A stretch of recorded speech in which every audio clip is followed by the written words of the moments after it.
Lors de ce scrutin, on l'a vu notamment des municipales, les écolos sont plus forts sans le PS dans leur ville qu'avec le PS. C'est le cas notamment à Grenoble, c'est aussi le cas dans certains arrondissements parisiens, à Nantes ou à Rennes, pour les gens de l'Ouest qui nous regardent. Est-ce que la logique d'alliance de gouvernement a encore toute sa pertinence aujourd'hui ? Mais le problème des écologistes, c'est que lorsqu'ils sont en liste séparée, ils peuvent capter un électorat. Et l'écologie reste un enjeu. Il reste un enjeu. Dans toutes les grandes villes, on le voit. Et d'ailleurs, avec le pic de pollution, franchement, celui qui n'est pas capable de regarder ça directement et d'apporter des réponses à une question posée sur les énergies fossiles, sur la pollution, il n'a rien compris. Il faut des écolos au gouvernement pour répondre à ce genre de questions. Les écologistes ont fait un choix, et d'ailleurs, il y a eu un accord qui fait qu'il y a des députés écologistes à l'Assemblée nationale.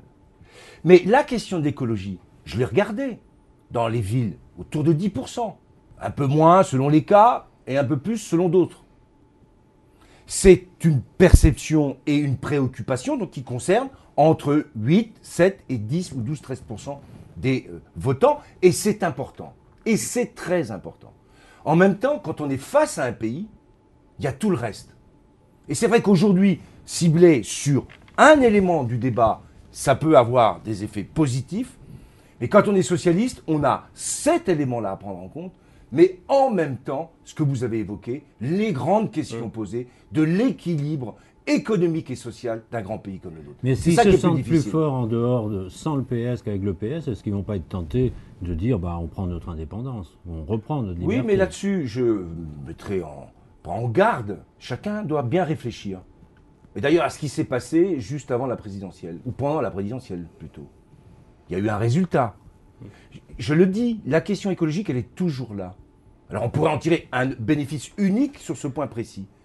La question de réussir le redressement de la France, c'est plus large aussi.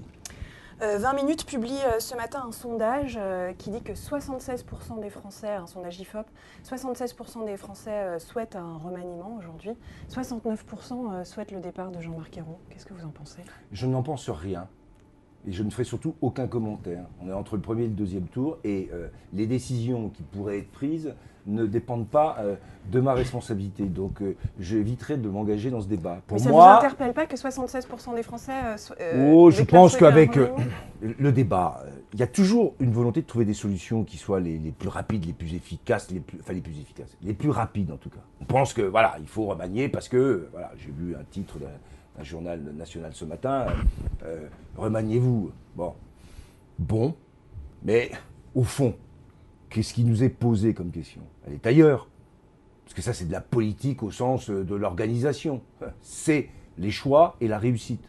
Et les résultats. Voilà, c'est ça qui me paraît être le plus fort dans ce débat. Et je ne cherche pas, là, à me laisser détourner par des petits chemins.